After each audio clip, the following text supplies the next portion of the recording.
everyone, and welcome to my channel.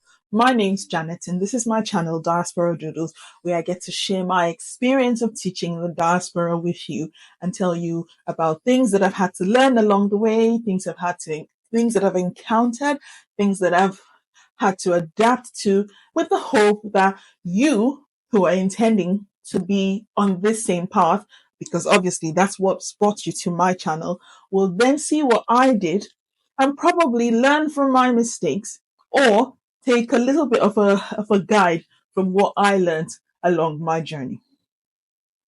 Today, we're going to be talking about something that is really, really different from where I'm from the continent of Africa, and from Nigeria, different from what they do on this side of the world.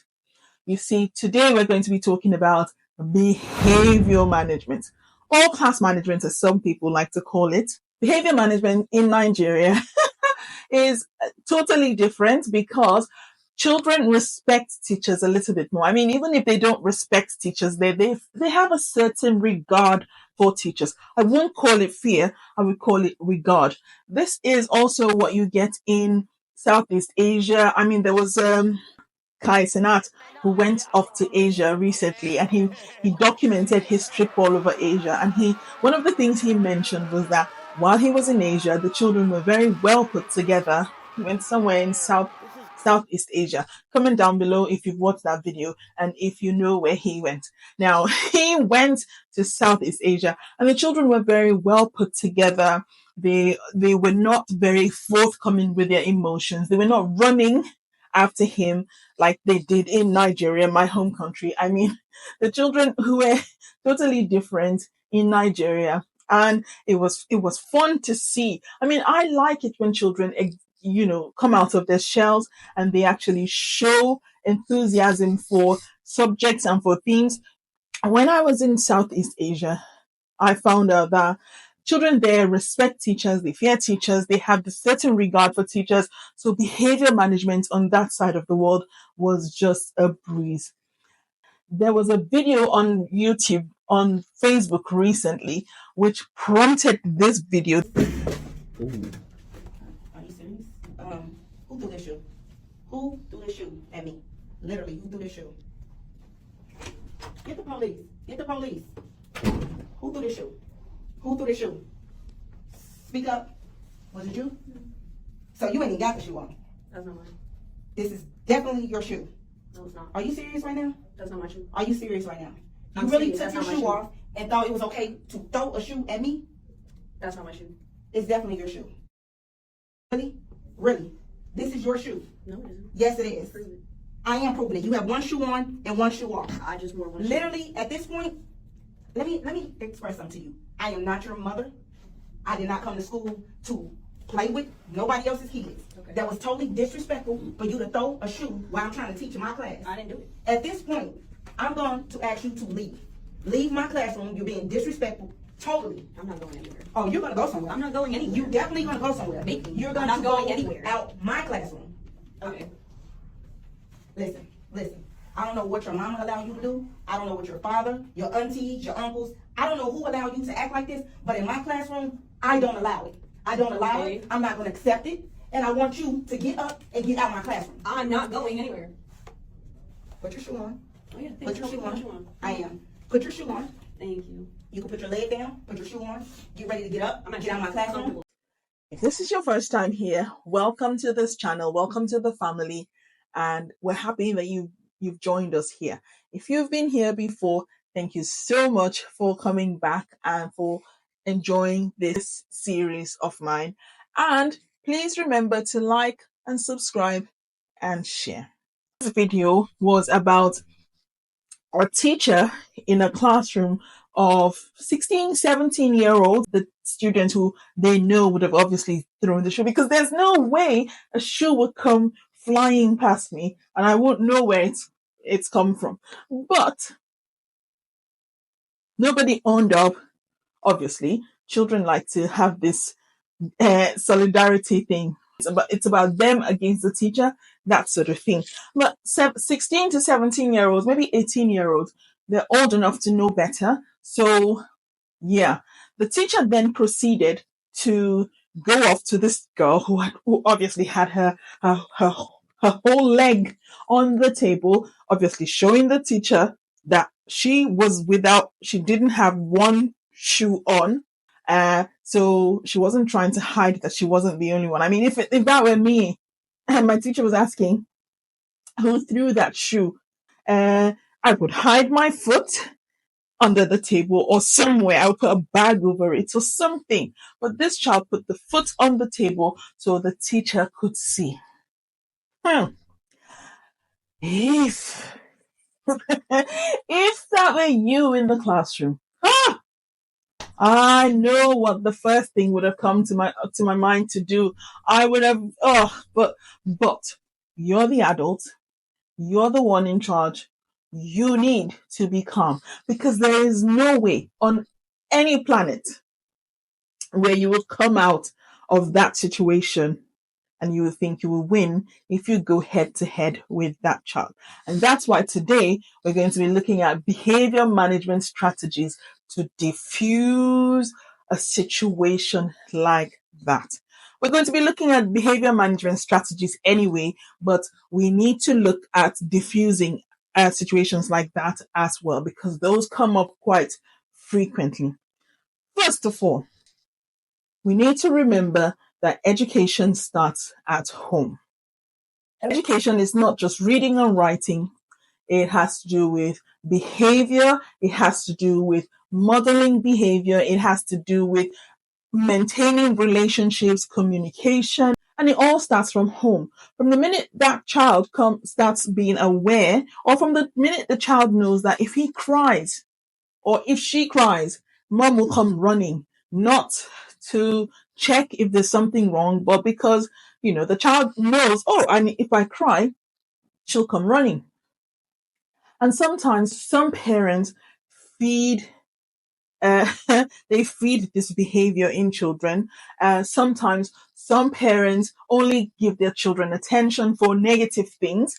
Sometimes some parents throw away the consequences of actions that children exhibit at home. I mean, if you look at this video that I shared in a while ago, you will know that parenting styles come into the whole thing that you see in the classroom. So the first thing you need to remember is that whatever you are seeing in the classroom, it's coming from home or it's coming from outside of the school environment. And you're the unlucky person who has to deal with that behavior on that particular day.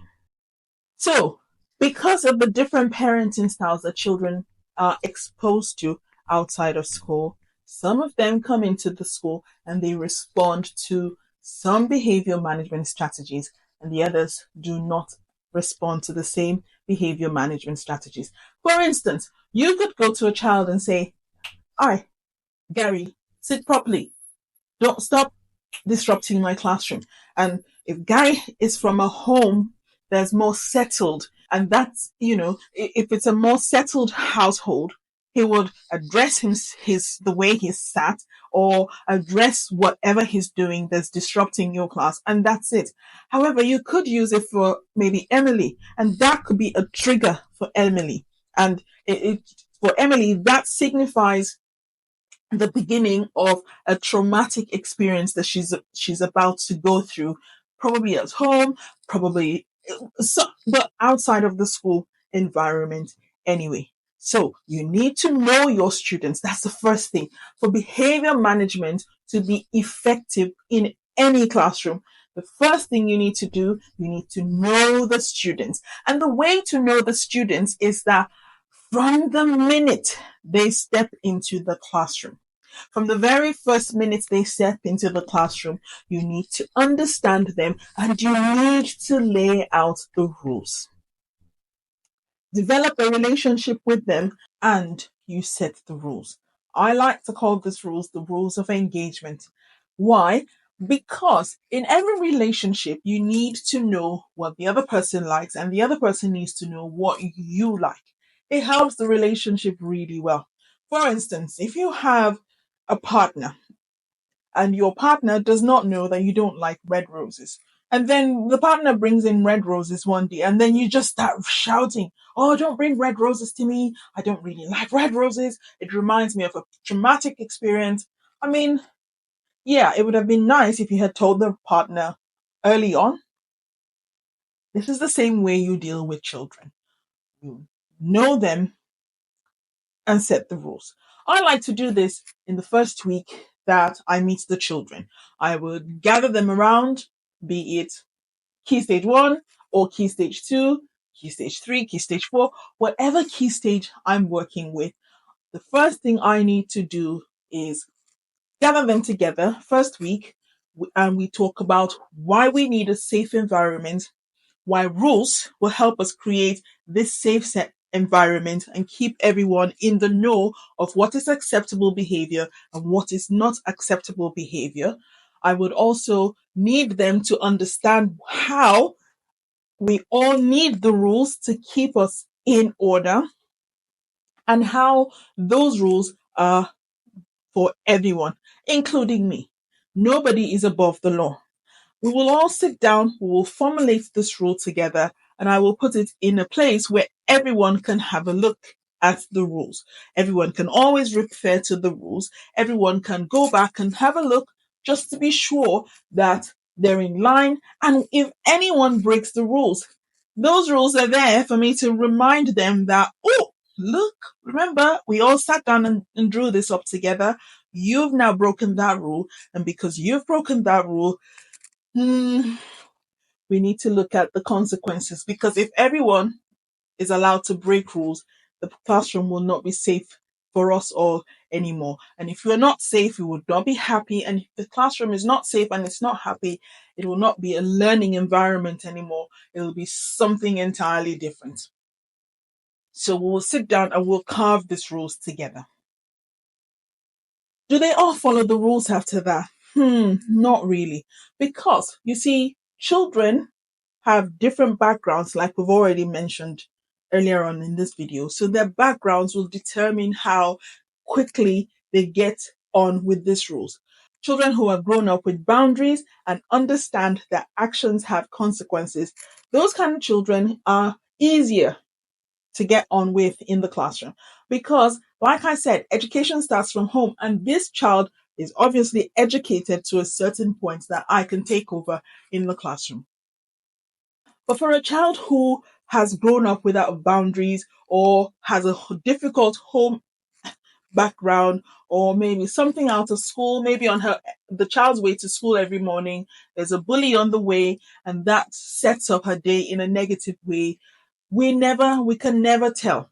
However, we need to be aware that children are not the same, and so they will take to the rules in different ways. Now, what happens when they take to the rules in different ways? Just like we saw in that video. These are the steps that I would use to de-escalate a situation like that from happening in my classroom. You see, the first thing is I would ignore all secondary behavior. She threw the shoe. I might ask her, "Oh, you've lost your shoe. Can you come pick it up?" She says, "No, you're a monkey. Get out of my classroom. Go back to Africa." Yes, you will hear a lot of that. But you're a professional, so hang in there, because professionals know that that secondary behavior is not the child talking, it's the child's background, or it's the child's environment, or is something happening to the child outside of school, and you do not fall for that. I know in Africa, the first thing is, you can't do that. You can't do that here. You cannot. Please comment down below what you think the first thing a teacher would do if that child does something like that. Next thing I need to remember is to use the power of a name. To, even if I'm fast asleep, once you call my name, it sort of jolts me out of whatever, or, Janet. Tendency is for me to snap out of whatever I'm doing and turn around to find out what is that. Some children are adept at ignoring their names, but I will try it this here. Sharon, you've lost your shoe. I'm not going to tell her she threw the shoe. That's feeding her because she knows if I say you've thrown your shoe, no, you've lost your shoe. Maybe the wind took it off her foot or something. I'm not feeding into your negative behavior. You've lost your Sharon. You've lost your shoe. Can you please pick it up? She ignores me. At that point, that's it. I've used her name maybe once, twice to try and get her to recognize that, look, this is not acceptable behavior in the classroom. She doesn't feed into it. I need to remember that I'm still in charge of the classroom. I don't need to shout. You see what that teacher did? She left what she was doing. Those other children in the classroom didn't matter anymore. At that point, she wanted to address this situation and she wanted to hammer it down before it got too far. It's a no for me. No. I will make sure that the first thing after I've called her name and I've ignored all the secondary behavior that comes from whatever she has done, calling me a monkey, I don't fall for that. I need to get the rest of the class busy. Yeah, because I need to remove them from the situation. I will explain to them immediately. I'm really sorry about the disruption, guys. I'm going to set a task on the board for you guys. Carry on with your work, and I will address Sharon privately. See, I'm in charge. I'm the bandmaster. This is my orchestra.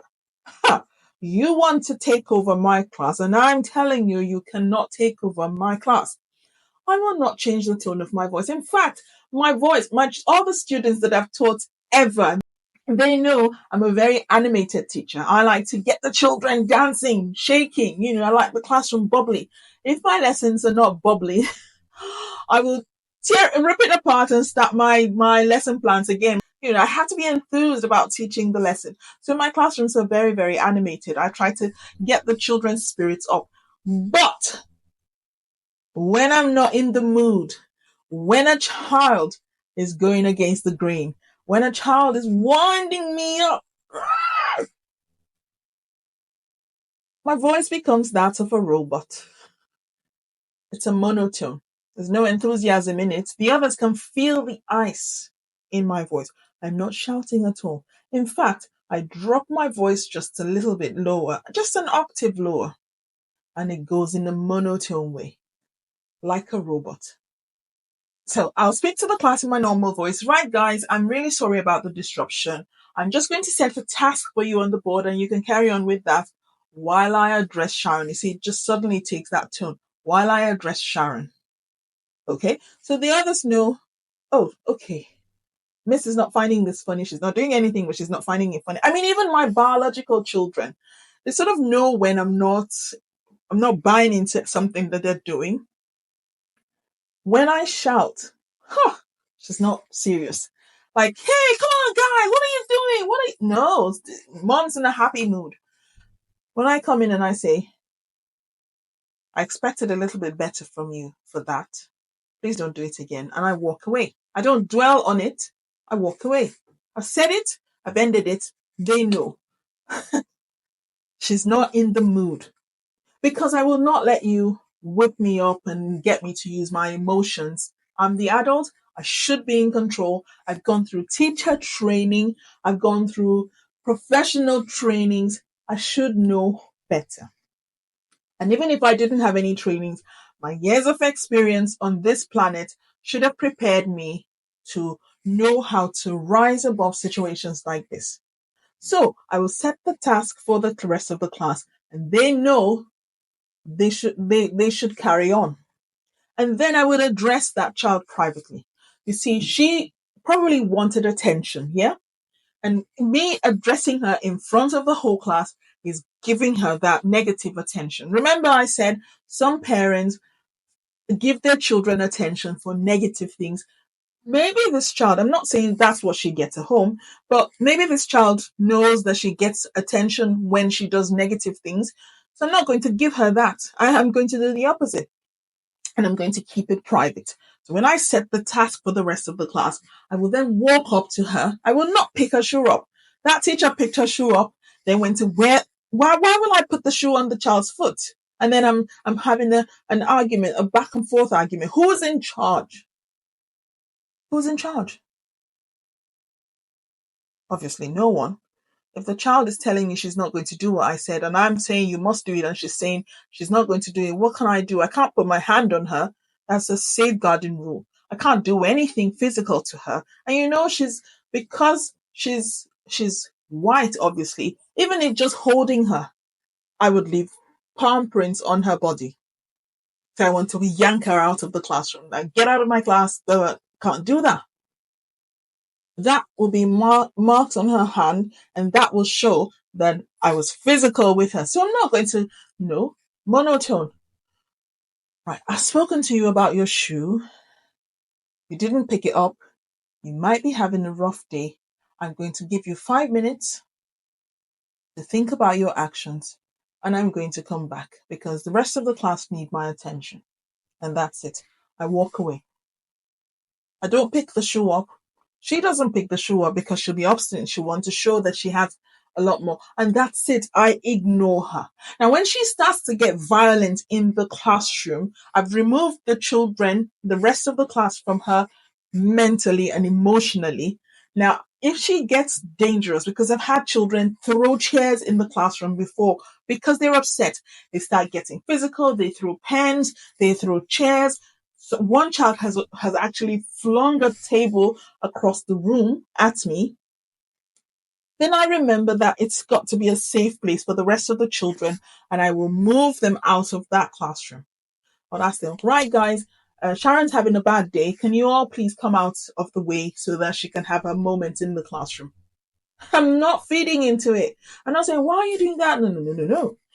Guys, remember, we're a team. One of our team members is having a rough day. Can we please come out of the classroom? And I can just line them up on the corridor, or if I have a support staff with me, I would ask the support staff to take them off to the garden or something so that they can finish their task. They are out of harm's way. No table is being thrown at them. And I will stay with that child. Now, normally they will ask you to lessen the threat by coming to uh, uh, eye level with the child. I will not. You see, at one point, that teacher in that video, she came to eye level with the child, but that child could have kicked her in the jaw. I will not do that. I've got my family to go to every evening. No, I will come to eye level, but I will do it at a safe distance. And I will say to her in my monotone, you need to get yourself together. I know you're having a rough day, and try to diffuse the situation. She's expecting me to blow up. She's expecting me to lose my rags. She's expecting me to probably behave in a way that she's used to adults around her behaving. Try to become hammers to hammer the problem down. I'm not a hammer, and she's not a nail.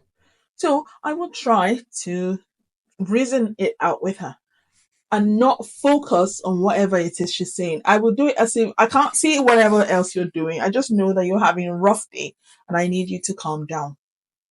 I understand, and I can give you 5 minutes to cool off, and I will be back. And I will go to the door, and I will stand at the door where I can still keep an eye on her, but I'm at a safe distance to run. If she throws anything at me, I'm ready to run. I will not be going home today with bruises. Thank you very much. No. That teacher took a risk coming down to eye level near the girl's foot. She could have flung her foot straight connected with the woman's jaw and almost taken her head off. It's a no for me. I come to work every morning to give my best. I'm not in charge of people's emotions, and I cannot change anyone, but I can change myself, my thoughts, my words, my actions, my future, and the way I react to other people's actions. One of the things I will try to do to the girl would be to remind her of the rules, because let's say she has forgotten, or let's say she's having a bad day and it's not crossed her mind. I will remind her of the class rules before I run to the door away from harm's way if she's being dangerous. I will try to remind her of the rules and the consequences. Remember, and make it about the rules, that it's not my fault. It's the rules. We all made those rules together. So I'm bound to the rules just like you. So I do empathize with you, but the rule says, and we all came up with these rules together. And if that doesn't work with the child, I would try my best to send, if for instance I didn't have a TA, because from that video she didn't have a teaching assistant or support staff with her, I will send one of the students in the classroom. So I've tried to ignore the secondary courses of whatever behavior. I've gone to the behavior policy of my classroom. I've tried to keep calm and keep my voice in such a way that it's more calming, with my reducing the octave of my voice and keeping it in a monotone so that it sort of brings her back to reality. That doesn't work. I've removed the class from the situation. That doesn't work. I will send one of the trusted children in the classroom. How do I know the child is trusted? Because I've built a relationship with them and I know which ones I can trust. I send one of the children to the office and say, please, I need help. Tell them I need help. I need another adult in the classroom for 1, 2, 3. I mean, you're not going to employ this all the time. You will take all these other steps that I'm telling you. But if it comes to that situation, especially when the child is being dangerous to other children in the classroom, it's a good thing to send for reinforcement. Send for another adult to come into the class so that you're removed from the class. The other children are removed from the class. And having another adult in the class would mean that someone else can see it from a different perspective and probably try to get to the bottom of it more than you have done. If we've come to this point in the video, I would like to commend you, because behavior management is something that, many teachers struggle with this, and especially with the way children have behaved ever since the pandemic. The best way for you to improve on your behavior management strategies is to watch as many videos as you can. There are other videos on YouTube, or the Teacher TV has a lot of behavior management videos out there. Watch other teachers, just watch them handling their class. So you could be watching a video of a class and they're showing something, but whatever they're showing, you can see how the teacher manages the behavior of the children in the class. Is it the tone? Is it ignoring secondary behavior? Is it the way that the behavior management policies are constantly being reinforced, or the children are constantly being reminded of, remember, we cross our legs, remember, we do not drag the chairs on the floor, remember, we listen when everyone is talking. That means if I'm talking, you're listening. If you're talking, I'm listening.